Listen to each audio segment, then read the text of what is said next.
I think the main thing is the understanding of what competitive cheerleading is and what it can offer. I mean, cheerleading is recognised by the International Olympic Committee as a sport. We are in the process of getting it recognised by Sport England. Sport Cheer England are doing a fantastic job they've built a membership database and they are currently putting together a proposal once again to submit. Cheerleading deserves at its top level to be the understanding that it is a sport. What the elite athletes have to be able to do and showcase at the top end of the sport is really quite something. And I think that's why the recognition is so important. Yes, because of the funding, because it would be incredibly valuable, but also because there's still a misunderstanding of what competitive cheerleading is. There is still that belief that it is sideline cheerings with poms and who do you cheer for? And we don't cheer for anybody.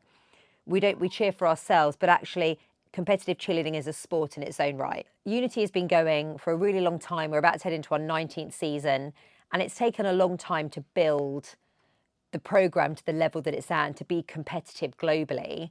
It takes a lot of sacrifice. You need to be incredibly passionate and incredibly driven in order to be achieving at that top level, especially as a coach. Like, I have given more to my teams this season, I think, than I ever have done before. And it takes a little bit of your soul, really, to be coaching to that level. And it is a passion project, cheerleading. None of us got into it for the money. However, I think, there should be funding available for a sport that is not only so inclusive, but that targets so many key areas that other sports are failing to do. Just the sheer growth and the participation numbers speak for themselves. Because it offers levels, is open to athletes of every single different ability. You can be a level 1 national champion and you can be a level 6 national champion.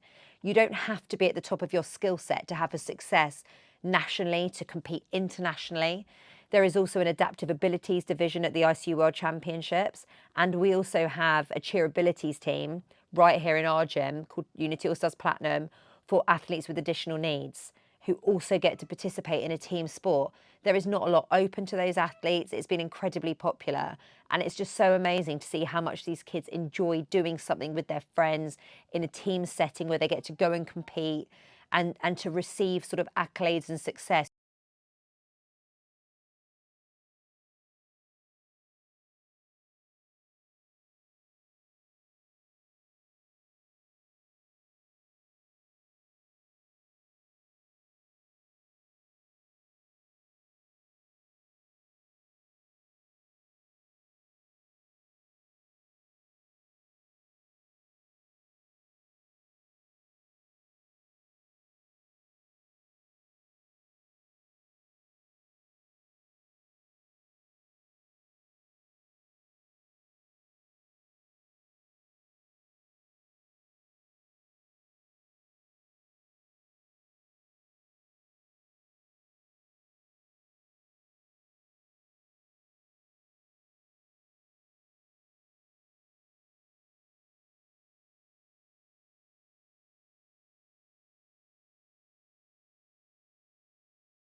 I co-managed Team England with Angela Green. So we took our first team to the ICU World Championships, which is the kind of country World Championships back in 2014. It was a great experience, but since then, the programme has grown and grown, and we've actually just won our 7th world title in April. We have taken hundreds and hundreds and hundreds of athletes through Team England, and they have just had some of the most amazing experiences, and English cheer is well and truly on the map as a result of that. The sense of pride and patriotism is amazing. It really is such an incredible experience for those athletes to walk out on the world stage wearing red and white. It's one of the greatest achievements of my cheerleading career, for sure.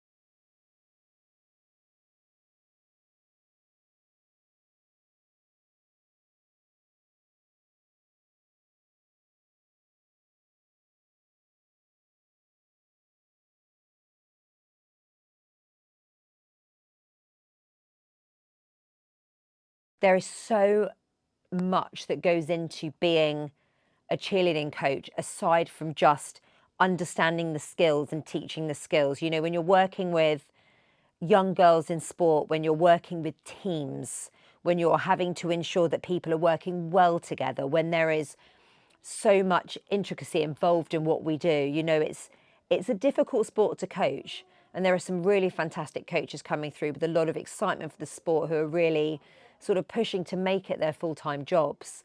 And I'm lucky enough to be in that position. And, you know, I want to see anyone that wants to do that be able to improve. I actually speak at conferences across the world about sort of building a cheerleading business and becoming a better coach and the sort of the journey we've had and the learnings we've made along the way.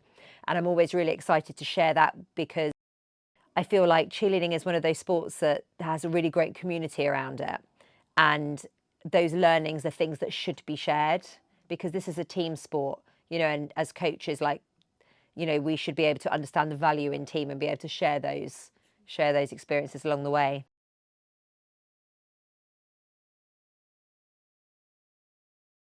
I was an athlete in Birmingham Pussycats in 2001, and there was literally no levels at the time.